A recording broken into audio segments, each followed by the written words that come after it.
जाति जनगणना को हम यहाँ पास करके दिखाएंगे। अब इससे आपको पूरी हरियाणा की हालत पता लग जाएगी। मुझे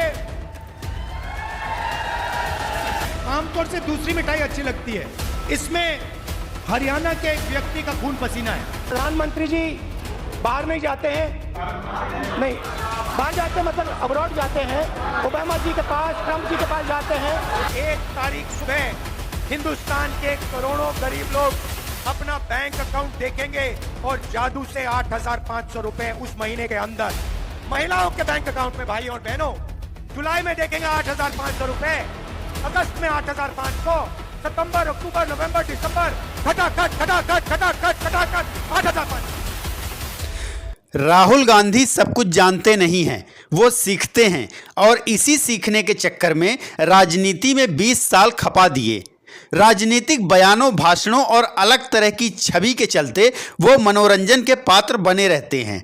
अपने राजनीति के इन 20 वर्षों में उन्होंने क्या पाया, क्या खोया, आइए जानते हैं इस वीडियो के माध्यम से। दोस्तों, राहुल गांधी के जीवन का सफर बहुत आसान नहीं रहा है।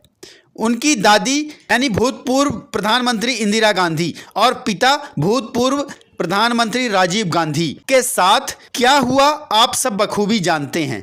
ऐसा भी समय आया कि पढ़ने के बहाने विदेश में अज्ञात में रहे हैं और उस समय आर्थिक संकट से भी जूझना पड़ा है, जब फीस के लिए पैसे नहीं थे और सोनिया गांधी को अमिताभ बच्चन से मदद की गुहार लगानी पड़ी। वो बात अलग है कि ना तो अमिताभ बच्चन ने मदद किया और ना ही सोनिया गांधी ने मदद लिया। इसके चलते अमिताभ बच्चन की फैमिली से उनकी दूरियां भी बढ़ी हैं। 2003 में ही अखबारों में छपना शुरू हो गया था कि राहुल गांधी राजनीति में आ सकते हैं। वर्ष 2004 में राहुल गांधी ने अपनी बहन प्रियंका के साथ अमेठी संसदीय क्षेत्र का दौरा किया और भारतीय राजनीति में प्रवेश करने की घोषणा की।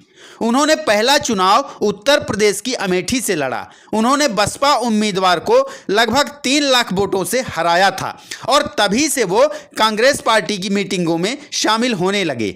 उन्हें साल 2013 में पार्टी का उपाध्यक्ष बनाया गया। 2014 के लोकसभा चुनाव में राहुल गांधी सक्रिय भूमिका में आ चुके थे, लेकिन पार्टी को बड़ी हार का सामना करना पड़ा। फिर भी राहुल बड़े अंतर से अमेठी का चुनाव जीत जाते हैं। 2019 के चुनाव में राहुल गांधी राजनीति को अच्छे से समझने लगते हैं और 2 जगह से वायनाड से भी पर्चा भरते हैं।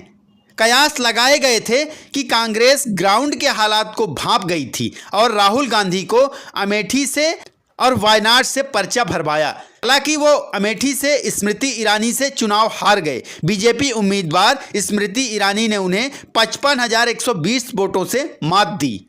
राहुल गांधी ने अपने राजनीतिक कैरियर में अभी तक उनकी पार्टी उनके नेतृत्व में हारी है। पिछले 3 पंचवर्षीय से कांग्रेस पार्टी लोकसभा चुनाव नहीं जीत पाई है। इसे राहुल गांधी की असफलता से जोड़ा जाए या फिर मोदी की लोकप्रियता से। मेरा मानना है राहुल गांधी ने पिछले 2019 तक राजनीति को सीरियसली नहीं लिया था।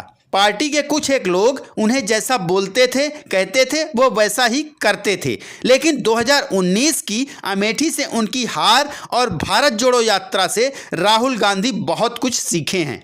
भले ही दिखावा करते करते वो लोगों से वास्तव में जुड़ने लग गए हैं। आज की डेट में राहुल गांधी परिपक्व नेता बन चुके हैं। वो ग्राउंड लेवल में लोगों से मिलते हैं, जुड़ते हैं, उनसे बात करते हैं, उनकी परेशानियों को सुनते हैं। शायद देश के वो पहले ऐसे नेता हैं जो ग्राउंड जीरो से लोगों के कामकाज में शामिल होते हैं, उनके साथ हाथ बटाते हुए उनसे सीखते हैं, उनसे बातें करते हैं। किसी भी क्षेत्र का मजदूर हो, वर्कर हो या फिर कोई टेक्नीशियन हो, अब वो देश हित को समझने लगे हैं। हर वर्ग के लिए एक नई योजना बनाना चाहते हैं। राहुल गांधी हर तबके के लोगों से मिलते रहते हैं, उनसे उनकी समस्या के बारे में बात करते हैं तथा उनके साथ उनका काम करने का तरीका सीखते हैं। राहुल गांधी के ऊपर कई सारे आरोप भी लगे हैं, जिनमें ज़्यादातर आरोपों से वो बरी हो चुके हैं। राहुल गांधी की राजनीति में उनके आसपास के लोग राहुल गांधी को अपना नेता तो मानते हैं, लेकिन राहुल गांधी को कुछ ना कुछ गलत दिशा में लेकर जाते हैं, जिससे उनकी छवि ठीक ना बन पाए।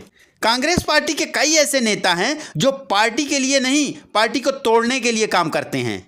कांग्रेस का जहाज है, लेकिन राहुल गांधी फ्रंट पर आकर इसे बचा सकते हैं। दिक्कत यह है कि एक टीम का होना बहुत ज़रूरी है, जो कि कांग्रेस पार्टी में नहीं दिख रही है। दूसरा, कांग्रेस को किसी अलायंस की ज़रूरत नहीं है। कांग्रेस पार्टी खुद अकेले दम पर चुनाव लड़ सकती है। पार्टी को कार्यकर्ताओं को एक करने की ज़रूरत है। पुराने नेता शायद अब थक चुके हैं, हार चुके हैं कांग्रेस पार्टी के, और अब उनको रिटायरमेंट की ज़रूरत है। कांग्रेस पार्टी में नए नेताओं की आवश्यकता है और एक संगठित टीम की ज़रूरत है। शायद राहुल गांधी ये सब कर पाएँ और एक और भारत जोड़ो यात्रा निकालें। राहुल गांधी की राजनीति अभी शुरू हुई है, लोग उनसे जुड़ने लगे हैं। राहुल गांधी को युवा पसंद करते हैं। कई बड़े जानकारों का मानना है कि राहुल गांधी पर्सनली बहुत ही अच्छे इंसान, नेक इंसान हैं और इंसानियत का होना बहुत ज़रूरी है।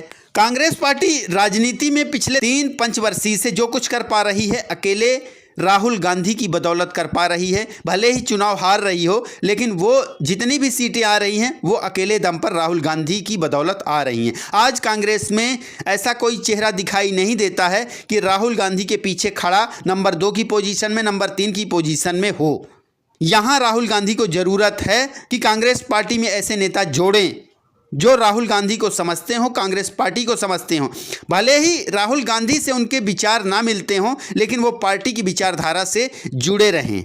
अगर देश की सबसे बड़ी पार्टी भारतीय जनता पार्टी को हराना है तो राहुल गांधी को एक स्ट्रेटजी, एक टीम गठित करनी पड़ेगी। अब राहुल गांधी को भारतीय जनता पार्टी द्वारा किए गए कुछ कार्यों की तारीफ भी करनी पड़ेगी।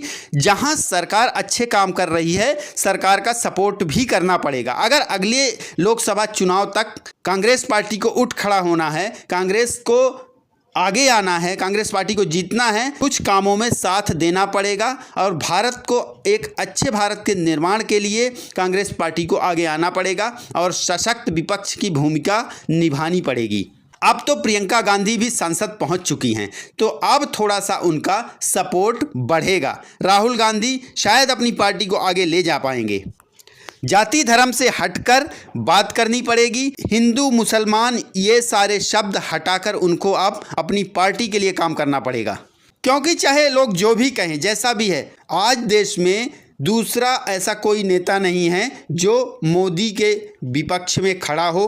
वो सिर्फ और सिर्फ एक अकेले राहुल गांधी हैं। अरविंद केजरीवाल का नाम चलता था, लेकिन अब केजरीवाल साइड हो चुके हैं। जब से उनके ऊपर आरोप लगे हैं, उन्होंने जेल काटी है, तो अब केजरीवाल भी नहीं है, सिर्फ अकेले राहुल गांधी हैं। राहुल गांधी को किसी की आवश्यकता नहीं है, उनको अपनी पार्टी की ज़रूरत है, पार्टी में नए नेताओं की आवश्यकता है। इसलिए राहुल गांधी को फ्रंट में आना पड़ेगा। तो राहुल गांधी के बारे में आप लोगों का क्या ख्याल है, अपने कमेंट बॉक्स पर लिखिएगा। आप लोगों को राहुल गांधी कैसे नेता लगते हैं? क्या राहुल गांधी देश में के अगले प्रधानमंत्री बन सकते हैं, या आप लोग उनको प्रधानमंत्री बनते देखना चाहते हो? कमेंट करिएगा। चैनल को सब्सक्राइब कर लीजिए, वीडियो को लाइक करें, शेयर करें। बहुत बहुत धन्यवाद। नमस्कार।